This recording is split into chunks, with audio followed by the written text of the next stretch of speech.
पास कर दी हो विद्या के देवी है शारदा भवानी हमर लवर के पास कर दी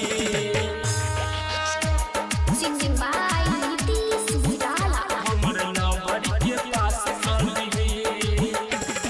डीजे सोनू मोतिहारी हमर लवर के पास कर दी होके उदास दिनों रात रहता हरी हमसे नमाई कुछ कहता हरी ए माई होके उदास दिनों रात रहता हरी हमसे नमाई कुछ कहता हरी तो उनके नाम खास कर दी नंबर सबसे झकास कर दी हो विद्या के देवी है शारदा भवानी हमर लवर के पास कर दी हो विद्या के देवी है शारदा भवानी हमर लवर के पास कर दी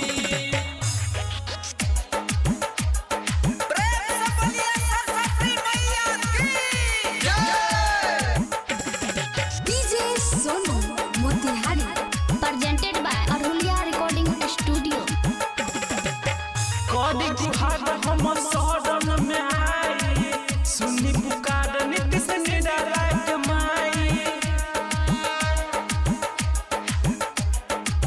कदी गुहार हम शरण में आई सुनी पुकार नित्य से निराला के माई रटर संतोष कहे हाथ जोड़ी हम पे नजर मैया फेरी